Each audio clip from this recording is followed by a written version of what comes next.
հարցազրույցներից մեկում, կարծեմ 4 տարի առաջ, սա այս թեմայի շարունակությունն է, նշում եք, որ հիմնական վտանգը տեսնում եք Թուրքիայից Հայաստանի համար ամենամեծ սպառնալիքը։ Հիմա այս 4 տարվա ընթացքում այդ սպառնալիքները արդյոք ավելացել են, ինչ-որ փոփոխություն կրել են, ինչ նոր իրողություն կա այս ամենի վերաբերյալ եւ արդյոք որևէ դեմն առնելու, հաղթահարելու բան տեսնում եք դուք հնարավորություն։ Նայեք, հիմա աշխարհը միաբևեռից գնում է դեպի բազմաբևեռ։ Եվ այս անցումային շրջանը որոշակի անկայուն դրսևորումներ ունենալու եւ այդ տեսանկյունից ավելի վտանգավոր պահ է նաեւ Հայաստանի համար, քանի որ սպառնալիքները կան եւ չեզոքացված չէ մեր քաղաքականությունը։ Նայեք, ինչ անում Թուրքիան։ Ակնհայտ երևում է, որ Թուրքիայում Օսմանյան երազանքը նոր ինչ-որ զարգոնք է ստանում։ Թուրքիան փորձում է իր առաջնորդությամբ միավորել թուրքախոս երկրները։ Նույնիսկ հիմա խոսում են ընդհանուր ռազմական ուժերի մասին։ Սա սպառնալիք է թե ոչ։ Իհարկե սպառնալիք է։ Հիմա այս կոնտեքստի մեջ մենք ավելի պետք է լրջանանք,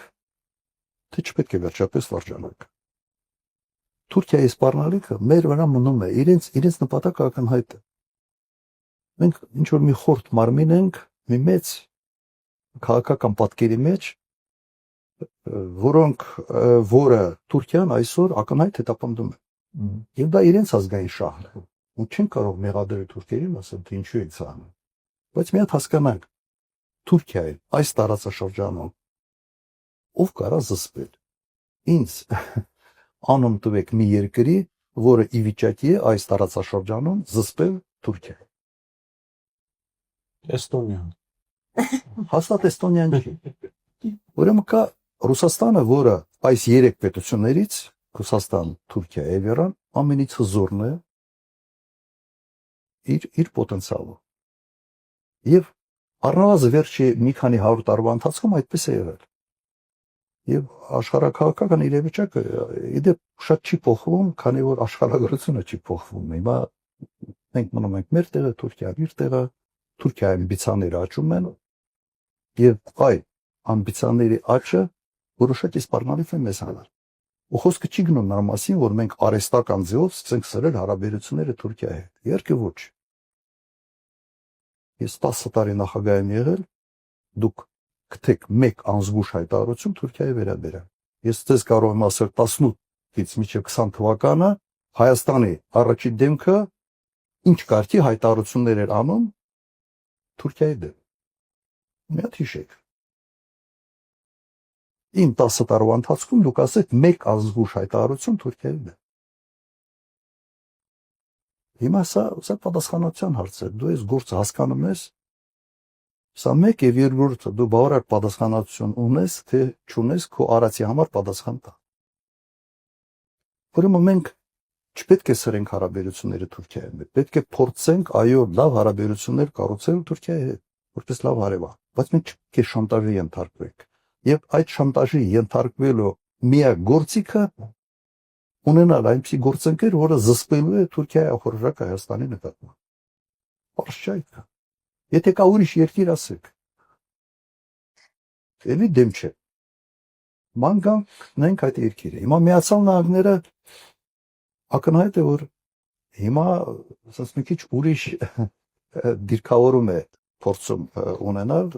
միջազգային հարաբերությունները։ Հեգեմոնից փորձում է շարժվել դեպի այլ կարգավիճակ։ Եվ դեպ այս 2 օրվա Տրամպի ելույթը Ռիադում շատ հետաքրքիր էր։ Ինձ մի քիչ նմանացրեց Բարակ Օբամայի ելույթը Կայրոում,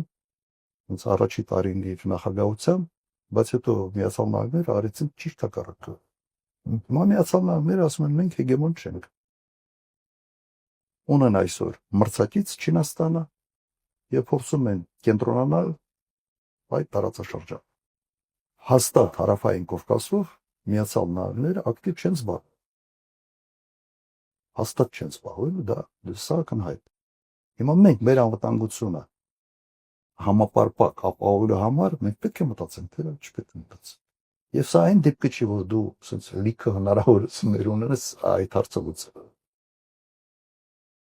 Որտի հարաբերությունները պետք է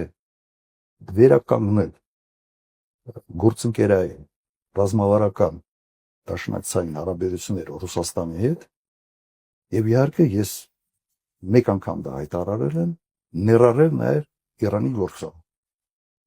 Իրանը եւս մեզ համար իհարկե բարեկամ երկիր է։ Բարեկամ երկիր է ոչ միայն նրա համար, որ մենք հարևան ենք, այլ նաեւ շատ པարս ընդհանուր շահեր մենք ունենք այստեղ։